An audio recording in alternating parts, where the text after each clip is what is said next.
भागवतम के अनुसार सृष्टि और संहार का चक्र निरंतर चलता रहता है और संसार की समाप्ति के भी अनेक स्तर और प्रकार होते हैं। इन रहस्यमय घटनाओं को भागवतम में संपूर्ण विनाश यानी प्रलय की 4 श्रेणियों में बांटा गया है।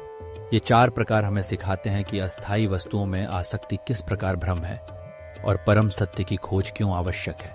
पहला है नित्य प्रलय। यह प्रलय हर पल घटती है। इसका अर्थ है हर क्षण शरीर, नश्वर वस्तुएं, विचार और भावनाएं समाप्त होती और बदलती रहती हैं। हर रात जब हम सो जाते हैं, हमारा जीवन बाहरी संसार से कट जाता है। नींद में हम बाह्य जगत को भूल जाते हैं। यह भी एक प्रकार का सूक्ष्म नित्य प्रलय है। दूसरा है नैमित्तिक प्रलय। सृष्टि का यह अंत ब्रह्मा के एक कल्प यानी दिन के समापन पर होता है। इसमें त्रिलोक, भू, भुव और स्व नष्ट हो जाते हैं, परंतु महरलोक, जनलोक, तप हिमालोक और सत्यलोक बने रहते हैं। ब्रह्मा की रात्रि के समय सब कुछ जल में समा जाता है, लेकिन ब्रह्मा की अगली सुबह होते ही सृष्टि फिर प्रारंभ हो जाती है। तीसरा है प्राकृत प्रलय।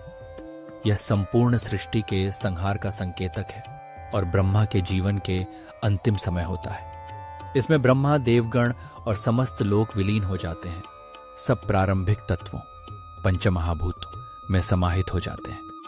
एक विराट शांति छा जाती है। सिर्फ महाशक्ति स्वरूपा प्रकृति और परमात्मा ही शेष रहते हैं। चौथा है आत्यंतिक प्रलय। यह सबसे रहस्यमय और अद्वितीय है। यह बाह्य संहार नहीं, बल्कि व्यक्तिगत आत्मा की मोक्ष प्राप्ति है। जब जीव समस्त आसक्तियों और कर्मों से मुक्त होकर ब्रह्म तत्व में विलीन हो जाता है, वहां उसके लिए संसार का चक्र समाप्त हो जाता है।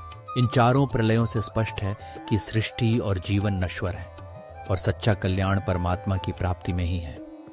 भागवतम हमें बदलती दुनिया के पार उतरकर शाश्वत शांति खोजने की प्रेरणा देता है।